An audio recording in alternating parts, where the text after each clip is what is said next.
بسم اللہ الرحمن الرحیم۔ السلام علیکم ورحمۃ اللہ وبرکاتہ۔ قرآن مجید کے 18ویں پارے کے خلاصے کے ساتھ ندی ماہر آپ کی خدمت میں حاضر ہے۔ اس پارے میں 3 حصے ہیں۔ اس میں سورہ مومنون مکمل ہے، سورہ نور مکمل ہے، اور اس میں سورہ فرقان کا ابتدائی حصہ ہے۔ سورہ مومنون میں اللہ تعالیٰ نے 7 باتیں بیان کی ہیں۔ سب سے پہلے تو جب یہ سورہ شروع ہوتی ہے تو قد افلح المؤمنون، یعنی وہ مومن جو نجات پائیں گے اور فلاح یاب ہیں، یعنی وہ ایک طریقے سے یہ سمجھیے کہ ایک مومن کی نجات پانے کی اور کامیابی کی قرآن نے 7 چیزیں اور 7 علامتیں بیان کی ہیں۔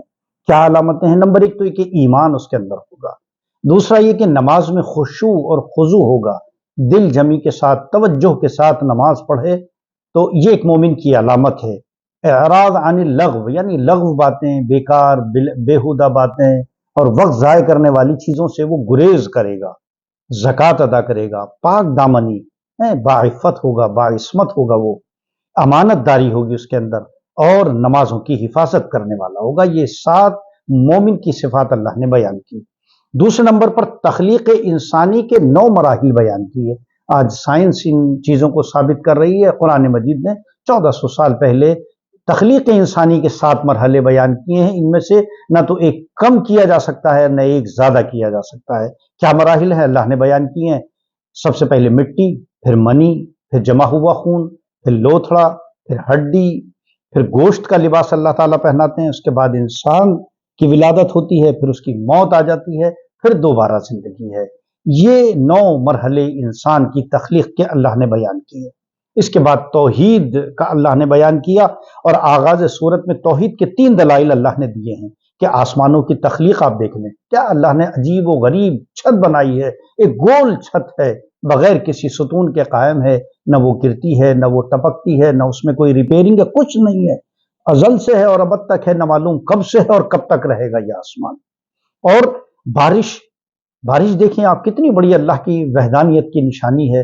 اور غلہ جات، جتنے بھی غلے پیدا ہوتے ہیں زمین سے، بارش کا ایک قطرہ پڑتا ہے زمین میں اور گیہوں اگنے لگتے ہیں، چاول اگنے لگتے ہیں، دالیں، سبزیاں، پھل اور ہزاروں قسم کے پھول اور ہریالی، کیا نہیں اگتا اس زمین سے۔ تو یہ اللہ کی کتنی بڑی وحدانیت ہے۔ اس کے بعد چوپائے اور ان کے منافع، جیسے اس سے پہلے 2-3 بار یہ آ چکا ہے کہ اللہ نے جانور بنائے اور ان کے منافع ہیں بہت زیادہ، یعنی ایسے نہیں ہے کہ بس یوں ہی بلا وجہ بنا دیے، نہیں، بلکہ ان کے اندر نفع ہے انسانوں کے لیے۔ پھر انبیاء کرام کے قصے بیان کیے۔ چوتھے نمبر پر حضرت نوح کا اور ان کی کشتی کا، جو اس سے پہلے آپ کو بتایا ہم نے کہ حضرت نوح نے کشتی بنائی اور پھر جو لوگ ان کے ساتھ سوار ہوئے وہ ان کے ماننے والے تھے، باقی اللہ نے سب کو غرق کر دیا۔ حضرت موسیٰ اور حضرت ہارون کا واقعہ کہ کس طرح اللہ نے حضرت ہارون اور حضرت موسیٰ کو فرعون کی جانب بھیجا، فرعون نے جادوگر اور کیا دنیا بھر کی سب ان کے حضرت موسیٰ کے اوپر ظلم کیا اور جادوگر بتایا، پھر جادو کا مقابلہ ہوا، اور پھر تمام مراحل طے کرتے کرتے حضرت موسیٰ اپنی قوم کو لے کر باہر نکلے اور دریائے نیل سے پار ہو گئے، اور فرعون اس دریائے نیل میں غرق ہوا۔ حضرت عیسیٰ اور ان کی والدہ حضرت مریم علیہ السلام کا بھی ذکر کیا دونوں کا، کہ کس طرح ہم نے حضرت مریم کو حضرت عیسیٰ عطا کیا اور بغیر باپ کے عطا کیے۔ اس کے بعد نیک لوگوں کی 4 صفات اللہ نے بیان کی اس میں، کہ اللہ سے ڈرنے والے ہیں، ایمان رکھتے ہیں اللہ پر، شرک اور ریا نہیں کرتے۔ دیکھیں، شرک اور ریا بالکل بڑی باریک چیزیں ہیں۔ شرک کے معنی تو اللہ کے ساتھ کسی کو شریک ٹھہرانا، ریا کے معنی آتے ہیں دکھاوے کے لیے کوئی کام کرنا۔ آپ مثلا نماز پڑھ رہے ہیں، آپ مثلا زکوٰۃ دے رہے ہیں، اور آپ یہ سوچ کر دے رہے ہیں ارے 4 لوگ مجھے دیکھیں گے کہ یار ارے اتنا پیسہ یہ آدمی دیتا ہے، ارے یہ آدمی اتنی لمبی لمبی نماز پڑھتا ہے، تو گویا آپ نے عبادت کی، لیکن آپ کے اندر جب دکھاوے کا ایک جھلک آئی اور آپ کے دل میں دکھاوا آیا، ریا کا ایک ذرا سا بھی ذرہ آ گیا، تو گویا ایک طریقے سے وہ بھی بڑا باریک سا شرک ہے۔ یعنی آپ اللہ کے لیے عبادت نہ کر کے لوگوں کو دکھانے کے لیے کر رہے ہیں، تو اللہ کو شرک اور ریا دونوں چیزیں ناپسند ہیں۔ اور نیک لوگ جو ہے وہ اللہ سے ڈرتے ہیں، اور دل ہی دل میں ڈرتے ہیں، اور یہ سوچتے ہیں ہمیشہ، ایک نیک آدمی کے دل میں ہمیشہ یہ ایک بات رہے گی کہ اسے اللہ کے پاس جانا ہے اور اسے جواب دہ ہونا ہے۔ یہ اس میں بیان کیا گیا۔ اور پھر آخر میں نہ ماننے والوں کی اصل وجہ قرآن نے بتائی کہ بھئی یہ لوگ جو نہیں مانتے نا، ان کے نہ ماننے کی وجہ یہ نہیں ہے کہ یہ لوگ سمجھتے نہیں ہیں، بولے نہیں، سب سمجھتے ہیں، انہوں نے توریت بھی پڑھی ہے، انہوں نے انجیل بھی پڑھی ہے، انہیں سب پتا ہے، تمام انبیاء یہود کے اندر آئے اور نصارہ کے اندر، پوری ایک جو انبیاء کا سلسلہ ہے انہی کے اندر آیا ہے، ان کو سب معلوم ہے، آسمانی کتابیں ان کے پاس ہیں۔ یہ صرف کیوں نہیں مانتے کیونکہ دین ان سے ان کی طبیعت کا تقاضے کے خلاف بات کرتا ہے. یہ چاہتے ہیں کہ دین ہماری طبیعت کے جیسا ہو جائے، یعنی دین ایسا ہو کہ جیسا ہم چاہیں، اور ایسا ہم نہ بنے جیسا دین ہم سے چاہتا ہے. بس یہ ان کے انکار کی اصل وجہ ہے. اور اخیر میں یہ بیان کیا گیا کہ روز قیامت کا ذکر آیا کہ روز قیامت جس کا اعمال کا ترازو بھاری ہو جائے گا وہ نجات پا جائے گا، اور جس کا اعمال ہلکے رہ گئے وہ جہنم میں بھیج دیا جائے گا. اور پھر اس میں دوسری سورہ نور ہے. سورہ نور بڑی اہم، اور آج کی ہو سکتا ویڈیو شاید لمبی ہو آج کی بھی، کیونکہ اس میں سورہ نور کا ذکر ہے. سورہ نور یہ وہ سورہ ہے کہ جس کے اندر قرآن مجید نے خانگی مسائل اور خانگی امور کو بیان کیا ہے. اصلاح معاشرہ کی سب سے زیادہ آیتیں اسی سورہ میں ہیں. اس سورہ کا پس منظر یہ ہے کہ غزوہ بنی مصطلق جو سن 5 ہجری میں ہوا ہے، وہاں سے واپسی میں جب ہو رہی تھی تو حضرت عائشہ رضی اللہ تعالی عنہ کا ہار گم ہو گیا. قافلہ روانہ ہو گیا. حضرت عائشہ اپنے ہار ڈھونڈنے کے جو ہے وہ فراق میں ڈھونڈ رہی تھی. قافلہ نکل گیا، حضرت عائشہ تنہا رہ گئیں. اور پھر وہاں حضرت صفوان ابن معطل صحابی وہ وہاں موجود تھے. وہ تمام مطلب کہ جو پیچھے رہ تو نہیں گیا، وہ سب چیزیں دیکھ کر جب آخر میں جب قافلہ نکلتا ہے تو کچھ لوگوں کو چھوڑا جاتا ہے. حضرت صفوان جب آخر میں آئے تو انہوں نے دیکھا حضرت عائشہ رضی اللہ تعالیٰ عنہ وہاں موجود ہیں. انہوں نے حضرت عائشہ کو ان کے اونٹ میں اور اس کجاوے میں بٹھایا اور آپ ان کو مدینہ لے آئے. بس یہ ہوا. اب عبداللہ ابن ابی ابن سلول جو رئیس المنافقین کہلاتا ہے، منافقین کا سردار تھا، انہوں نے اس واقعے کو لپک لیا اور حضرت عائشہ رضی اللہ تعالی عنہ پر تہمت لگائی انہوں نے حضرت صفوان کو لے کر. اور پھر یہ 1 مہینے تک، اور اس کا مقصد کیا تھا منافقین کا مقصد صرف یہ تھا کہ العیاذ باللہ حضور اکرم صلی اللہ علیہ وسلم کو بحیثیت چونکہ آپ نبی بھی اور حضرت عائشہ کے شوہر، اور دوسرے حضرت عائشہ حضرت ابوبکر کی بیٹی حضرت ابوبکر صدیق رضی اللہ عنہ کی، تو وہ یہ چاہتے تھے اور ان کا داعیہ یہ تھا اور ان کے دل میں یہ بات تھی کہ ان کو نعوذ باللہ حضور اکرم صلی اللہ علیہ وسلم کو اور حضرت ابوبکر کو رسوا کیا جائے حضرت عائشہ پر تہمت لگا کر. اور 1 مہینے تک یہ افواہیں گردش کرتی رہیں. کچھ صحابہ کرام بھی اس میں ایسے تھے کہ جو ان افواہوں میں اور اس سازش میں منافقین کی بھولے پن میں شریک ہو گئے. اور پھر 1 ماہ کے بعد قرآن مجید کی آیتیں نازل ہوئیں. 11 تا 26 آیتیں، تقریباً 10 11 آیتیں 15 آیتیں قرآن مجید کی نازل ہوئیں حضرت عائشہ کی پاک دامانی کو بیان کرنے کے لیے. اور اہل بیت کی پاک دامانی قیامت تک یہ بتا دیا گیا کہ اب اہل بیت پر کوئی الزام نہیں، یہ تہمت جھوٹی ہے. حضرت عائشہ رضی اللہ تعالیٰ عنہ کے بارے میں آتا ہے روایتوں میں کہ آپ روتی رہیں مسلسل، چونکہ اتنا بڑا صدمہ تھا یہ آپ کے لیے. لیکن اللہ تعالیٰ نے پھر آپ کی عصمت اور آپ کی پاک دامانی پر آیتوں کا نزول کیا، اور قیامت تک وہ آیتیں ہم پڑھتے ہیں. اور ان منافقین کو اللہ نے ذلیل و رسوا کیا، اور جو مسلمان اس میں شامل تھے صحابہ کرام ان پر حد قذف لگی ہے. اور پھر اس کے اندر وہ مسائل نقل ہوئے. حد قذف کیا ہے؟ کسی پر تہمت لگانے کی جو سزا ہے وہ 80 کوڑے ہے.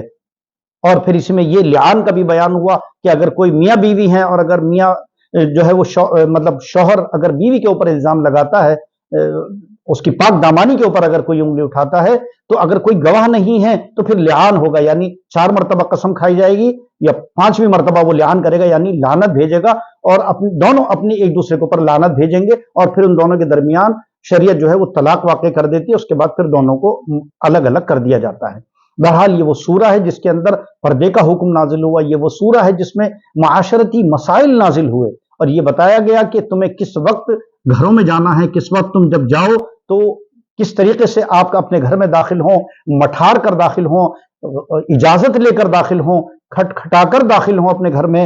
اور پھر اس کے اندر کچھ جو 16 آداب تقریباً اور احکام بتائی گئے وہ ہم آپ کو بتا دیتے ہیں کہ زانی اور زانیہ کی سزا 100 کوڑے، اور اگر شادی شدہ ہے تو پھر رجم ہوگا، یعنی اس کو سنگسار کیا جائے گا. ٹھیک. اور احادیث سے ثابت ہے کہ یہ حکم غیر شادی شدہ کے لیے ہے. بدکار مرد عورت کو نکاح کے لیے پسند کرنا مسلمانوں پر حرام قرار دے دیا گیا. عاقل بالغ پاک دامن مرد عورت بغیر گواہوں کے اگر اس پر زنا کی تہمت لگائی جاتی ہے تو پھر حد قذف جو ہے وہ لگائی جائے گی، اور اگر گواہ ہے تو پھر ان پر کوڑے لگائے جائیں گے. ایسے میاں بیوی کے بجائے اگر صرف گواہ نہیں ہے اور صرف میاں بیوی ہیں تو پھر لعان کا حکم جیسا ہم نے آپ کو بتایا. جب حضرت عائشہ صدیقہ پر یہ بہتان کا یہاں پر پھر وہ ذکر ہے کہ کیسے حرم نبوت پر انہوں نے الزام لگایا، اس کا ذکر قرآن مجید نے کیا. اور پھر یہ بتا دیا گیا کہ اب حرم نبوت کی عصمت کا اعلان کرنے کے بعد کہ کسی کے گھر میں بلا اجازت داخل نہ ہوا جائے، ایک اجازت سے پہلے سلام کر لینا چاہیے، آنکھوں اور شرمگاہ کی حفاظت کرنی چاہیے، نکاح کی ترغیب اس سورہ میں دی گئی، جو غلام یا باندی کچھ روپے پیسے دے کر آزادی حاصل کرنے اور ان کے ساتھ یہ معاہدہ کر لیا کریں، ٹھیک۔ اور اس کے بعد یہ کہا گیا کہ چھوٹے بچوں اور گھر میں رہنے والے غلاموں اور بانیوں کو حکم ہے کہ وہ اگر وہ نماز فجر سے پہلے اور دوپہر کے قیلولے کے وقت اور عشاء کے وقت یعنی نماز عشاء کے بعد جو تمہارے خلوت والے کمرے ہوں، یعنی جو پرائیویسی رومز ہوتے ہیں، جو آپ کے بیڈ روم ہے، جو آپ کے کمرے سونے کا کمرہ ہے، وہاں پر اگر وہ داخل ہوں تو بغیر اجازت کے داخل نہ ہوں، کیونکہ ان تین اوقات میں عام طور پر انسان اپنا لباس وہ نہیں پہنتا جو پہنتا ہے عمومی طور پر سونے کا لباس پہن لیتا ہے، تو لہٰذا اور جب بچے بالغ ہو جائیں تو دوسرے بالغ افراد کی طرح ان پر بھی لازم ہے کہ وہ جب بھی گھر میں آئیں تو اجازت لے کر آئیں، یعنی اپنے گھر میں بھی آدمی کو کھٹکھٹا کر آنا چاہیے، سلام کر کے آنا چاہیے، اجازت لے کر آنی چاہیے۔ بہرحال یہ تمام مسائل نقل کیے گئے، اور پھر یہ بھی کہا گیا کہ وہ عورتیں جو بہت بوڑھی ہو جائیں اور نکاح کی عمر سے گزر جائے ان کی عمر، اور وہ پھر ظاہری جو پردے کا کپڑا ہوتا ہے، چونکہ اس میں پردے کا بھی حکم نازل ہوا، نگاہوں کو نیچے کرنے کا حکم نازل ہوا، تو پھر یہ کہا گیا کہ اگر وہ عورتیں شادی کی عمر سے بڑھ جاتی ہیں، بڑھاپے کی طرف چلی جائیں، تو پھر ان کے اوپر کا پردہ وہ لازم نہیں ہے، اس میں کوئی حرج نہیں، اور گھر میں داخل ہونے والوں کو سلام کیا جائے اور اجازت کے بغیر اجتماعی مجلس سے نہ اٹھیں۔ اللہ کے رسول صلی اللہ علیہ وسلم کو ایسے نہ پکاریں جیسے آپس میں ایک دوسرے کو پکارتے ہیں۔ یہ تمام اصلاح معاشرہ کے مسائل اس سورہ نور میں نازل اللہ نے کیے، اور اہل بیت کی پاکیزگی اور پاک دامانی کا اللہ تعالیٰ نے اعلان قیامت تک کے لیے کر دیا۔ اور اخیر میں اہل حق اور اہل باطل کی مثالیں دی گئیں۔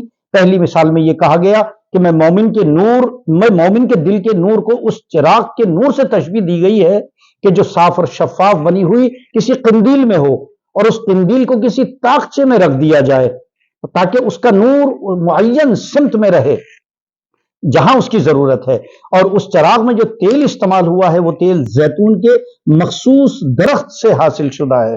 اس تیل میں ایسی چمک ہے کہ بغیر آگ کے دکھائی اور چمکدار دکھائی دیتا ہے۔ یہی حال مومن کے دل کا بیان کیا اللہ نے کہ وہ حصول علم اور عمل کی وجہ سے ہی ہدایت پر ایسا عمل پیرا ہوتا ہے کہ جب وہ علم اس کے اندر آ جائے تو وہ نور علی نور ہو جاتا ہے۔ دوسری مثال اہل باطل کی بھی دی، اور تیسری مثال ان عقائد کے سمندروں کی دی کہ عقائد کو سمندر کی تہ بتہ تاریکیوں کے ساتھ تشبیہ دی گئی ہے کہ جہاں انسان کو اپنا ہاتھ نہیں سجھائی دیتا، اتنی تاریکی اور اتنا اندھیرا ہوتا ہے۔ یہی حال کافر کا ہے جو کفر اور ضلالت کی تاریکی کے اندر بالکل گم ہو چکا ہے۔ اور پھر تیسری یہاں پر سورہ فرقان کا ابتدائی حصہ ہے، اس میں اللہ تعالیٰ نے وحدانیت، قرآن کی حقانیت، رسالت اور قیامت کے کچھ مناظر کو بیان کیا ہے۔ یہ تھا آج کا 18ویں پارے کا خلاصہ۔